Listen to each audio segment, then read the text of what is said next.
Family comes first, Emma. Your brother needs this more than you do.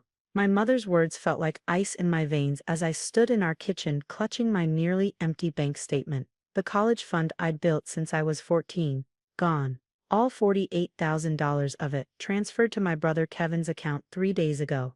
My name is Emma Chen, and at 22 I was watching my dreams of medical school evaporate because my golden child brother had gotten himself into trouble again. The worst part. My parents had authorized the transfer without even telling me. He could go to jail, Emma, my father added, not meeting my eyes. The people he owes money to, they're dangerous. We had to do something. I laughed bitterly. Dangerous? You mean his gambling debts? The ones he racked up while supposedly studying at Yale. I pulled up the bank app on my phone, showing them the transfer details. 8 years of savings.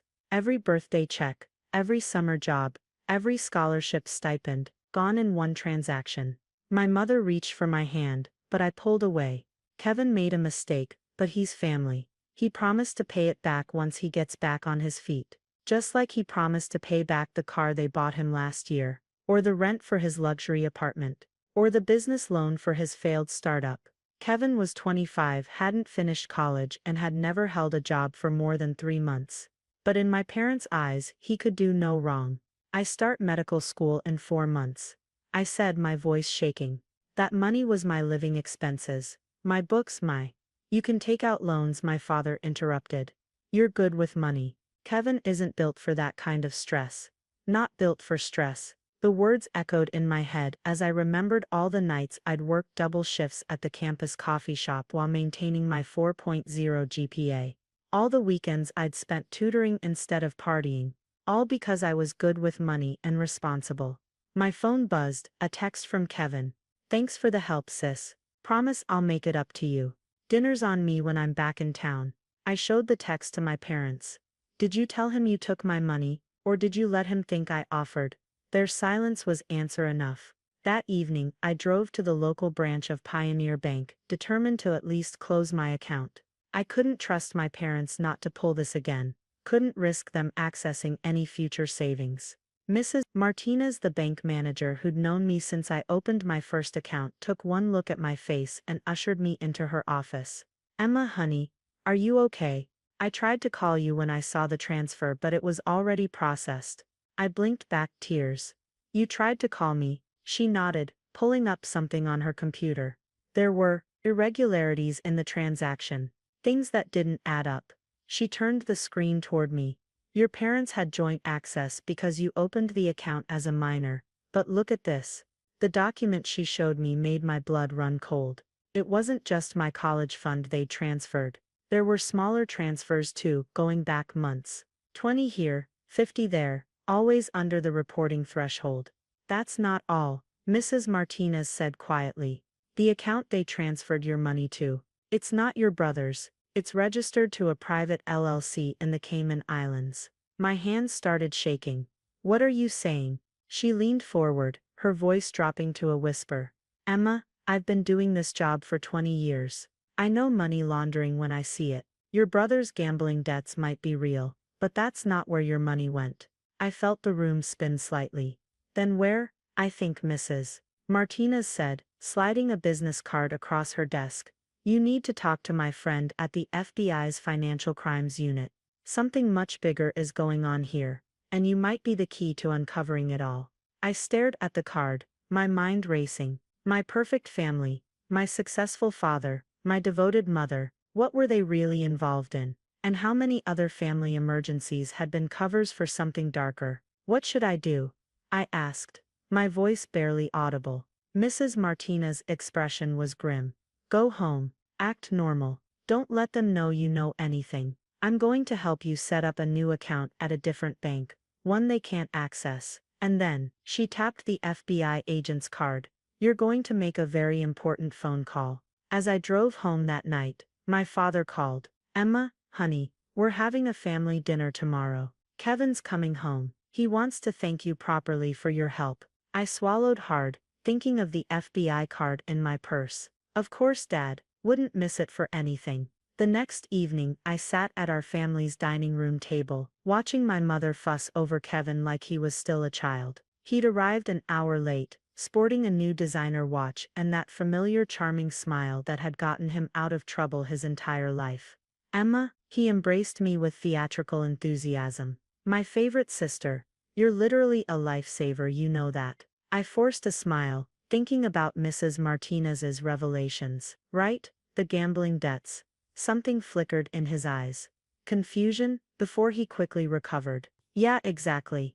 Dark times, but I'm turning things around now. Actually, I've got some exciting business opportunities lined up.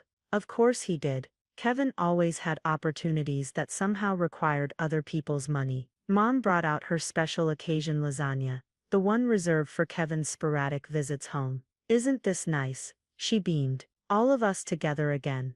I pushed the food around my plate, my appetite gone. Earlier that day, I'd met with Agent Sarah Cooper from the FBI. Her reaction to the bank documents had confirmed my worst fears. These transactions, she'd said, pointing to the pattern Mrs. Martinez had noticed, they're textbook money laundering. Someone's been using your account as a pass-through, probably because your clean banking history wouldn't raise flags. I watched my father now, typing something on his phone while pretending to listen to Kevin's latest schemes. How long had he been using my account? What exactly was he involved in? Emma's been quiet tonight, Kevin observed, breaking into my thoughts. Still upset about the money. Come on, sis, don't be like that. Family helps family, right? My mother jumped in before I could respond. Speaking of help, Kevin, your father and I were thinking. Emma's always been so good with finances. Maybe she could help you manage your new business ventures. I nearly choked on my water.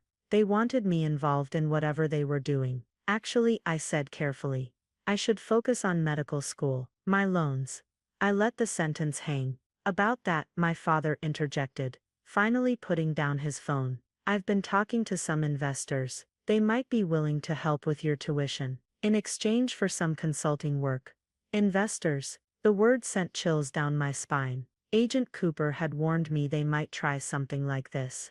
The deeper you get into their operation, she'd explained, the harder it becomes to get out. They'll try to compromise you, make you complicit. I don't know, Dad, I said, trying to keep my voice steady. I should probably just stick with federal loans. Kevin laughed, always playing it safe, Em.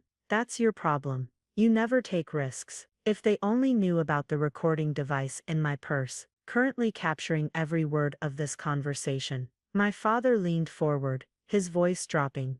Emma, these are serious people. Very successful. They could open doors for you that most students can only dream of. Like they opened doors for Kevin. The words slipped out before I could stop them. The temperature in the room seemed to drop. Kevin's smile disappeared. My mother's fork clattered against her plate. That's not fair. Mom started, but my father cut her off. Your brother's situation is complex, but he's handling it. And these people I mentioned, they're different, professional. They understand the value of discretion. I stood up abruptly. I need some air. In the backyard, I pulled out my phone and sent a quick text to Agent Cooper. They're trying to pull me in. What should I do? Her response came seconds later. Keep playing along. We're close to connecting all the dots. Through the kitchen window, I could see my family in what appeared to be an intense discussion. Kevin gesturing animatedly. My father shaking his head. My mother wringing her hands. My phone buzzed again. Mrs. Martinez this time. More transfers came through today. Bigger ones. Whatever they're planning, it's escalating. I took a deep breath of the cool night air, thinking about how quickly my world had unraveled. Just a week ago, my biggest concern was finding a roommate for medical school. Now I was caught in the middle of what Agent Cooper called a significant financial crimes investigation. Kevin appeared beside me, making me jump. Hey, about what Dad said. Those investors, they're really interested in you, Em. Your clean record, your academic background.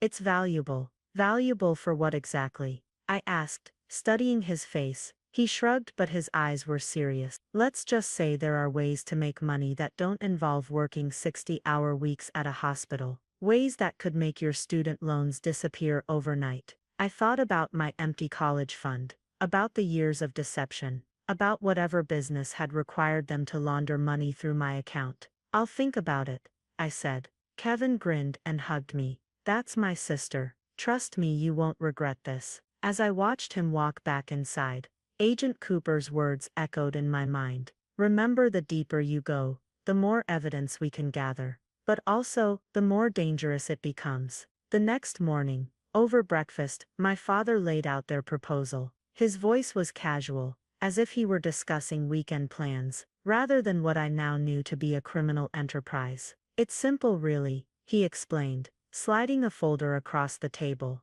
We just need you to process some transactions through your new medical practice once you're licensed. Small amounts, nothing suspicious. Inside the folder were documents for what appeared to be a shell corporation, already registered in my name. My hands trembled as I realized they'd been planning this for months, perhaps years. My medical career was never meant to be just about helping people. It was meant to provide cover for whatever they were really doing. What about my college fund? I asked, keeping my voice steady. Was that a test, to see if I'd stay quiet? Kevin laughed from his spot by the coffee maker. Come on, Em. You passed with flying colors. Most people would have raised hell, but you understood it was for family. No, I thought. I understood I was being recorded by the FBI. My mother touched my hand. Sweetheart, we always knew you were special, different from other kids. You understand responsibility, discretion. The perfect front, I muttered. What was that? My father asked sharply. Nothing. I forced a smile. Just, it's a lot to take in. The recording device in my purse captured everything.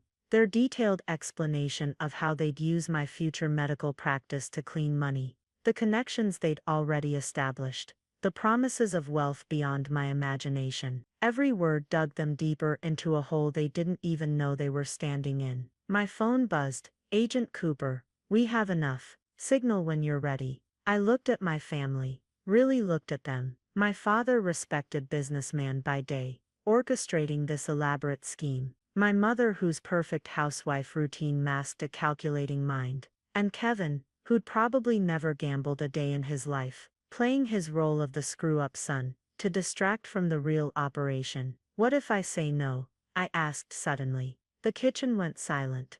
Kevin's coffee cup froze halfway to his lips. No isn't an option, sweetheart, my father said softly. You're already involved, have been since we started using your account. If we go down, he let the threat hang. My mother's face hardened. We're trying to give you a better life, Emma. Why can't you see that?